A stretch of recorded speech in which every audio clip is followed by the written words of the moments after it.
और जैसे कि मैंने आपको शुरुआत से कराया और सेक्शन 1 से सारी कहानी शुरू हो रही थी कि भाई इसकी एक्सटेंशन कहाँ तक होगी, कहाँ कहाँ एप्लीकेबल है।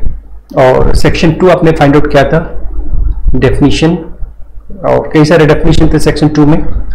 और सेक्शन 3 में आपने फाइंड आउट किया था कि अगर कोई सूट, अपील या एप्लीकेशन लिमिटेशन पीरियड के बाद फाइल होती है तो कोर्ट उसको सीधा सीधा डिसमिस कर देगी। It shall completely B dismissed, that you know, that's it by section number 3।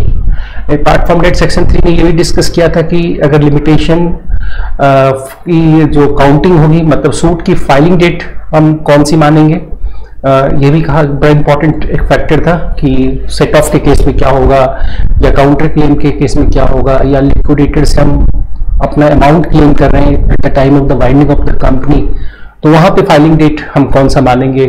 Notice of editions अगर हाई कोर्ट में हम दे रहे हैं, वहां पे कौन सा फाइलिंग डेट मानेंगे। तो ये सारी बातें भी हमने सेक्शन 3 में कहा था, और इसके बहुत सारे कमेंट्री पढ़े थे, बहुत सारे केस स्टडी पढ़ी थी। और हमने सेक्शन 4 को देखा था। सेक्शन 4 में ये पढ़ा था कि अगर कोर्ट बंद होती है, जो हमारा लिमिटेशन का एक्सपायरी डेट है उस दिन अगर कोर्ट बंद होती है, चाहे फुल डे के लिए बंद हो चाहे पार्ट ऑफ द डे के लिए बंद हो, तो हमारा लिमिटेशन उस दिन खत्म नहीं होगा, उसके नेक्स्ट डे खत्म होगा। इस पर बहुत सारे इश्यूज थे, पॉइंट्स थे। हमने कमेंट्री में उन सारी बातों को भी बहुत आराम से फाइंड आउट किया था। हमने उसके बाद जस्ट सेक्शन 6 को देखा था, और सेक्शन 6 में हमने बहुत सिंपल बात फाइंड आउट की थी कि अगर प्लेंटिफ लीगली डिजेबल है तो प्लेंटिफ के अगेंस्ट लिमिटेशन पीरियड की शुरुआत नहीं होगी, लिमिटेशन पीरियड स्टार्ट नहीं होगी जब तक उसकी लीगल डिजेबिलिटी खत्म ना हो जाए। डिफेंडेंट के अगेंस्ट जरूर स्टार्ट होगी, लेकिन प्लेंटिफ के अगेंस्ट लिमिटेशन स्टार्ट नहीं होगी। एक बार लीगल डिजेबिलिटी खत्म हो गई तो फिर से उसको उतना ही पीरियड का लिमिटेशन मिलेगा जितना शेड्यूल में प्रोवाइडेड था। लेकिन सेक्शन 8 ने सिंपली कहा कि किसी भी केस में वो लिमिटेशन 3 इयर्स से एक्सटेंड नहीं होगा।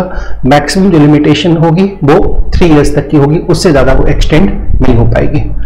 ये पढ़ा था सेक्शन 8 में। और सेक्शन 7 में हमने एक बात बड़ी आराम से पढ़ी थी कि अगर प्लेंटिफ एक से ज्यादा है और वन और more of the plaintiff legally disable है, और जो लीगली डिजेबल नहीं है अगर वो लीगली डिजेबल प्लेंटिफ के लिए वैलिड डिस्चार्ज दे पाता है तो लिमिटेशन सभी के अगेंस्ट रन होगी, और अगर वैलिड डिस्चार्ज नहीं दे पाता है तो सभी के अगेंस्ट लिमिटेशन फिर रन नहीं होगी। हमने सेक्शन 7 में ये पढ़ा था।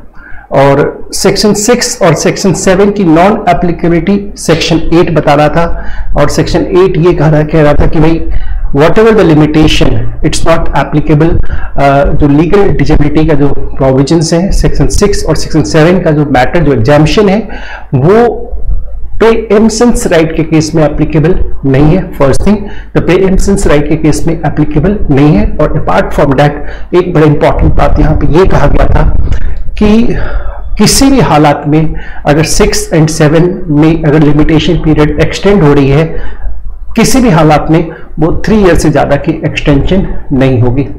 तो ये भी आपने पढ़ा था। और सेक्शन 9 पे उसके बाद चले गए थे आप, और सेक्शन 9 में आपने बड़ा सिंपल सा कहा था कि once the period of limitation starts to run, no subsequent disability और इनेबिलिटी में स्टॉप इट टू रन। वो एक बार लिमिटेशन शो हो जाती है तो वो चलती रहेगी, वो रुकेगी नहीं। और इसमें एक बात और थी, अगर लेटर ऑफ एडमिनिस्ट्रेशन क्रेडिटर ने अपने डेटर्स को ग्रांट कर रखे हैं तो जब तक लेटर ऑफ एडमिनिस्ट्रेशन इन्फोर्स होती है तब तक लिमिटेशन पीरियड रन नहीं करेगी, वो सस्पेंडेड रहेगी। ये था हमारा सेक्शन 9। और सेक्शन 10 हमने पढ़ा था, जिसमें बहुत अच्छा एक डॉक्ट्रिन भी इसमें हमने देखा था, once a trust always a trust. It just mean that अगर ट्रस्ट का मैटर है तो लिमिटेशन, कोई लिमिटेशन नहीं है। Each and every moment there would be a fresh period of limitation. और लेकिन एक बात पर इंपॉर्टेंट है, when the trust property finds its way into the hands of assignee for valuable consideration, then the same law of limitation would be applicable। तो हमने इसके explanations last class में बहुत डिटेल में पढ़ी थी, बहुत बढ़िया से हमने इसके explanations को फाइंड आउट किया था। ये था हमारा सेक्शन 10। एक प्रोविजन बीच में रह गया, एक सेक्शन 5 भी था जिसको हम कहते थे डॉक्ट्रिन ऑफ सफिशिएंट कॉज के नाम से भी जानते थे। सफिशिएंट कॉज बहुत सर्कमस्टांसेस में होता है हमारे पास किसी काम को नहीं करने का, और आज हमने उस काम को नहीं किया। जैसे हमको सूट की फाइलिंग करनी थी, हमने सूट की फाइलिंग नहीं की, अपील की फाइलिंग करनी थी, हमने अपील की फाइलिंग नहीं की, हमने एप्लीकेशन की फाइलिंग करनी थी, हमने एप्लीकेशन की फाइलिंग नहीं की, लेकिन हमारे नहीं फाइल करने का हमारे पास एक बड़ा इंपॉर्टेंट, एक बड़ा वैलिड रीजन है, तो क्या हमारा लिमिटेशन पीरियड एक्सटेंड हो जाएगा?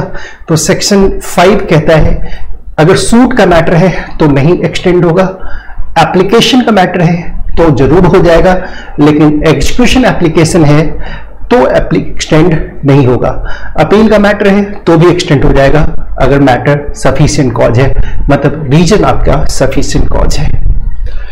तो अभी तक की क्लास में हम